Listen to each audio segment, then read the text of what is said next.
Hey, our saints, Father Chris here, Deacon Greg with you. We have a fun one today. Hope you beautiful people are well. Welcome to our crucifixion live stream. How you doing? Yeah. Yeah, good. Tell me a story. All right. So my daughter I was just gonna started say kindergarten. and it's fantastic and also horrible Mm. because this is our first time with a drop-off pickup line. But I did great today. I'm proud of you. Thank you. I was pretty proud of myself. I didn't cut anyone off. I didn't let anyone in that was trying to cut other people off. Mm-hmm. And I did it quicker than yesterday. Good. So we're, each day is getting a little better as they figure it out, and it works. I love That's it. my story. I love that you do it. It's funny because I was just gonna say we got a kindergartner. We got a kindergartner, and the other one's in preschool now. Amazing. Which is really funny because I feel like I'm a bad dad every morning when I take him and he's screaming his head off, and I just shove him in the arms of someone else, and I say, bye. Oh my God, that's the best. I don't feel bad. That's great. It's like it's your problem. Makes me think. I mean, let's get into our topic. It's a perfect sequitur. It's not a non sequitur. No, it's a sequit. It does. It sequits quite well. Yeah. Into what we want to talk about today. So Would it be pronounced sequit? I don't know, but our marketer, or what do we call you? Our team member, Aaron, Director of Communications. Director of Communications, Aaron is doing And great work. community engagement. And she had given me a great, topic for some of our stuff. And I'm like, ooh, let's do it. And it is 10 things I would say to my younger self. That's very different than the movie from the 90s, 10 Things I Hate About You. I didn't know that was a movie. That was a movie. Heath Ledger, before he was Heath Ledger, when he was just new and starting out. I mean, he was always Heath Ledger. That's his name. But, I think that's his name. He didn't, change it to be more popular. Anyway. He died, didn't he? I've non-sequited.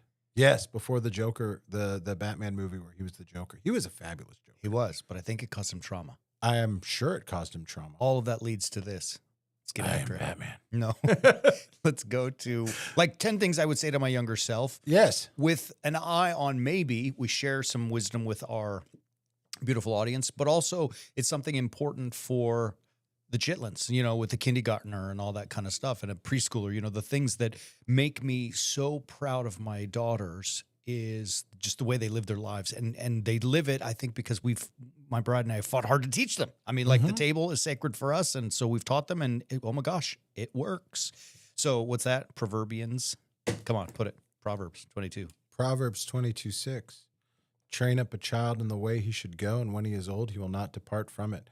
So my son has a pair of black and gold sneakers, and he tells everyone they're his Steelers sneakers. And I'm very proud of him for that because I'm training up the child in the way he should go. That's not what Proverbs is talking about, but I just threw that in there for the Browns fans. So we put together a list of 14 for our list of 10, but they're fun things. So let's throw them up there and let's talk through them. Are they numbered on your screen? No, they're not even in my screen. I should probably, I'll do that real quick while we're going. All right. Yeah. So number 1. All right, number 1. Oh, by tomorrow, it's too late. Start today. One of those things that I saw a great meme. The meme said, "Start today." It said a year from now you will have wished you started today. And I'm like, it's a funny statement about time and the procrastination that we have. Like, it's definitely something that. It's a truism. Just get after it, get going, right? Oh my God, I have so many thoughts on this one.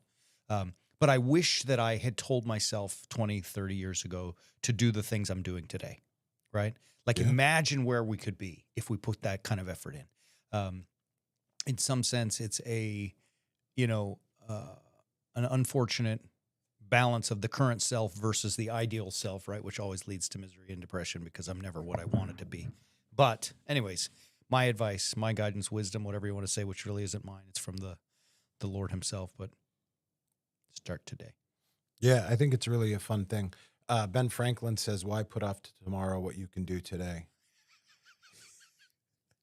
He really did. I he really said that. But how many of those things do we have in our lives that we're like, I'm going to get to this tomorrow, and then tomorrow comes and we're like, it's Yeah. just, I'm not ready. And then all of a sudden you've missed the RSVP date for your brother's wedding because you just kept putting off Mhm. sending in the response card because you'll just get to it. It's a trite example, but it's like, just go. Just like, if you can do it now, do it. And it applies to things like that. But then when you do it with the small things like that, it then expands out into all of the larger things. And then it becomes the MO of your life. And you've killed procrastination in you. And you're able to actually just get out there and make it happen, Captain. Yeah, absolutely. Look, Proverbs. I know we don't probably have this one, on the screen. I don't even remember the actual verses, but it says all over Proverbs, really. But it talks about don't be a sluggard. It Yeah. uses that word. Be like the ants. Mm-hmm. And the statement that it's making is like, plan for the future. The ants go and they gather when food is plenteous, so that when food is scarce, they will have food. I mean, it's basically what the proverb says. And the idea is pretty clear for all of us. Like, it's like savings accounts. It's about, you know what I mean? Like buying a winter coat, even though it may be summer, right? Because you know that the snow is coming, that kind of stuff. You know what I mean? Like it's smart. I laugh all the time whenever it's the end of a season. My wife goes to the store or goes online and does shopping for the kids for that same season next year, anticipating what size they'll be a year from now. Yeah. But that way she gets all of the stuff on sale. Yeah. And they've got the clothes that they need down the line. That's great. It's smart. It is. So anyways, I would definitely have said to myself, start today. Yeah. You made the face. Because I just think about all of the things that I didn't start, that if I had started, where would I be right now if I had actually started studying in high school and not in seminary getting a master's degree? Yeah, what path would my life have actually taken? And so here's an interesting thought too, and I'm going to steal from someone who I am, coming into contact with in my research on flow. So flow, as you know, is a state that was discovered, or at least maybe not discovered, but defined by a psychologist in the 70s, Mihai Csikszentmihalyi. And flow is basically that state, where you've had it, I've had it a few times, where you just totally get lost. And then all of a sudden you wake up after 3 hours and you worked and you produced massive results. There's a lot of science, neuroscience behind this, which I love, and I'm studying it voraciously because I want to be in flow, multiple times in the week, let alone if not the day, because you can produce. Anyways, all of this stuff. What he, who kind of I'm following, is a gentleman named Stephen Kotler, right? Okay. And so the Flow Research Collective, which he's written a bunch of books and so on, and the pattern that he lays out there. So I'm going through all this simply to say, so I don't steal his ideas, or I credit his ideas to him, is you've got to have for your life he calls it an MTP, a massive transformative purpose. Like for me, just to give an example, my massive transformative purpose would be to preach the gospel to the entire world. Like that's just ridiculously massive. And who knows if it will ever happen, but it's my MTP. To do that, I must first back into what he calls high hard goals. HHG, he calls them. Really difficult things. Well, in order for me to do that, we need 1 million subscribers on our Warrior Saint platform. That's a pretty big goal. But it's a year goal or a 5-year goal. The MTP is a life goal. This is a 1 or 5 year goal. Which then, in order to make that high hard goal happen, I need to establish clear goals, right? And the way he talks about clear goals is very specific daily action plans. So today, my first goal is to film this live stream with Deacon Greg so that we have, a teaching out there, and there it goes. And so even making that goal clearer, it would be on whatever day, this is the day before, we would sit down and say the clear goal is to spend 5 to 10 minutes and decide what the topic we're going to talk about, preload the computer with our list of, screen covers, scripture verses we'll use, and so on. Clear goals are the daily actions. High hard goals are the actions that may take a year to happen. And then they all lead towards your MTP, your massively transformative purpose. Mhm. That being said, all that rambling is to get back now to this list we're talking about, start today. I think one of the things that's important is to eat the frog. And I don't remember who said it first. Gosh, would quote it. Somebody better than I said. Oh, I think it was Mark Twain. I think. I could be wrong. But his point is eat the frog first. Do the hardest, nastiest thing first in the day and get it over with. Yeah. So all of that ramble and rant is just to lead to this. When we're saying to ourselves, start today, get after it, wake up and do the nastiest thing first, because then it's done. It's off your list. Out of your way. In college, we used to go for all-you-can-eat sushi at a place called Sushi Kim. And the way that it worked was each plate was pre-made and lettered. And you had to finish the entire plate before they would bring you the next plate. And it was a $25 dinner, which, for college kids, that was expensive. So we wanted to get our money's worth. Right. But what they would do is, like, starting around plate E or F, they would start putting one piece of sushi that, Americans were not going to really like. And that would start leveling up with each one. So our way that we got around it, and we really gave it to Sushi Kim, we used to get to plate H, is we would eat that gross thing first. Mm. That way it was done. It was off the plate. We could then eat the rest of our stuff and enjoy it and not be like prolonging the suck, if you will, of having to eat that gross thing. I don't know why that image just went into my head when you were talking about eat the frog, but it's get it out of the way, and then you can enjoy the rest of what's going on. Yeah, absolutely. I mean, I think it's a great image. I mean, Sushi Kim. Yeah. That's so funny. But I agree. I mean, I get it. Yeah, I think you're into it. I mean, anyways, it was a great image. Hopefully our people get it. And that leads kind of the second thing that we were going to talk about today, that I would say to my younger self. The work you put in today will pay off tomorrow. You just don't get to see it yet. Do the work anyway. Mm. And I'll tell you a funny story, which, in other words, what I mean when I say that is that you don't get to see the results this moment. We're in an instant gratification culture, the United States and the world, really, because, I mean, we have such, ability to be gratified so quickly with our phones, for heaven's sakes. It's not even like I can, I have to go drive to get food. I can use my phone now to have someone bring me food. You know what I mean? Yeah. So it's amazing. And Amazon, which is incredible. Amazon can deliver same day stuff now, and obviously they have for a while, but I mean, when it first started, I mean, they couldn't do that. You had to wait, for UPS 2 weeks for shipping the book. Right now, look at Amazon. It's amazing what they can do. But all of that kind of stuff, I think, dampens our desire to put in the work because we don't get to see the results right away. So with that being said, I'm going to tell a story. Please. It hit me a week ago, 2 weeks ago Wednesday. Something hit me. I had a real moment in my life, and I share it with our beautiful people because it was powerful for me, but I think it also might give some insight to them. It hit me that, oh my gosh, I have made a change. I am different. Something is happening to me. Positively, right? Like, I have made a positive change. I'm becoming a better man, a better person. I'm producing more. Like, it just hit me. And so as the time of that revelation, I was 52 years old. And I was excited about that. And then I got mad at God. And I'm like, God, I asked you 30 years ago for this, right? Like, why didn't you give it to me then? Like I said to myself, or to God, really, I was kind of yelling at him, like, I imagine what I could have done for your name and the glory of the gospel if you had given me this kind of wisdom and strength and whatever, this transformation when I asked for it. And then it hit me forgive me, yelling at God.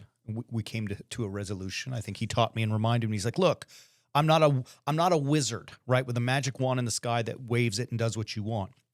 But you asked for that, and it was a noble thing. But then, even though he may not have sprinkled magic in that moment, I put my head down and I did the work. Yeah. Now, 20, 30 years later, it hit me. Does that make sense? So in other words, I think what the lesson for me there was that set that massively transformative purpose and goal. Go get it. But you got to start the work today. You won't get to see the results today, but in some moment in the future, and I hope for our audience that it's tomorrow and not 20 or 30 years later, but in that moment it'll be like, oh. Yeah. But you don't get it if you don't put in the work. It's interesting that he uses the word transformational purpose. because that idea of transformation, it's a process. It's Yeah. not something that happens overnight. I mean, the word that we use in the church, we just celebrated last week the Feast of the Transfiguration. The word is metamorphosis. Automatically brings to mind the idea of a butterfly emerging from the cocoon. But like that process takes time. They have to go into the cocoon as a caterpillar. They have to spend the time in the cocoon, and then the results happen. Then they get out. Then they emerge having been transformed. But it's a process. And this idea of, doing the work today that will pay off later, you still got to get your work done. Yeah. Plays into all of that, right? Like it's a transformation, but transformation takes work. And we can't expect God to do the work for us. Right. Like this past Sunday's gospel was Peter walking on the water. I'm always struck by the icon of Peter walking on the water. What's it look like? I don't know it. It's literally the boat there. Yeah. And then Peter's out and Christ is out and Peter's sinking, Okay. but Peter is reaching up. And some versions of the icon even say the words, "Lord, save me," which is a quote from Matthew. Right. And it's the same way Christ is standing almost in the exact same position that he stands in the icon of the resurrection, the descent into Hades. His knees are bent. He's doing the heavy lifting. He's not bending over. He's not doing it with his back. He's lifting with his knees. He's grabbing them by the wrists because, Hans Gruber. If you grab them by the hands, it's a weak connection. And they're still reaching out. Like there's still their part that's going into it. Yeah. We have to do our work. Right. God is not just, as you said, going to wave a magic wand. He's not Harry Potter going to shout Expelliarmus and then all of a sudden everything that's bothering you in your life is going to go away. You got to put in your effort. You got to do the work anyway, even when you don't see what's going on. Right. And that's hard. Because we want results and feedback. Because we're Americans. And as you said, we can get Uber Eats to deliver or DoorDash. I mean, we even have 3 different ways to get food delivered immediately to our door. Like DoorDash, Grubhub. Like Uber Eats, we're so programmed for that instant gratification. Yeah. Everything around us. Amazon, if for an extra $2.99, if you haven't spent enough, will deliver the same day. Yeah. And you can pick your window. Or between the hours of, there's a window that's 4 a.m. and 8 a.m. I know. Why is someone out there delivering my package that I don't really need, but I've convinced myself I need, and that $2.99 is a worthy spend on that, so that someone Haram has to get up at 3:30 so they can deliver me my package by 4? Yeah. Yeah. Well, I think that's good stuff. All of this to say is that the lesson I think we should take and share with our children, start today. And do the hard work, start today, eat the ugly frog first. You may not see it, but the fruit of that labor is coming. And like you said, the great metaphor, you plant a seed and you have to wait for the tree to grow and bear fruit. You don't get to eat the fruit today. Anyways, good stuff. Yeah. Love it. I love it. Hey, Warrior Saints, thank you so much for being with us. If you enjoyed this, please like, subscribe, and share. It helps us get the word out there. And if you want more, visit us at warriorsaints.org and subscribe to Understanding the Bible. Thank you so much. We'll see you soon.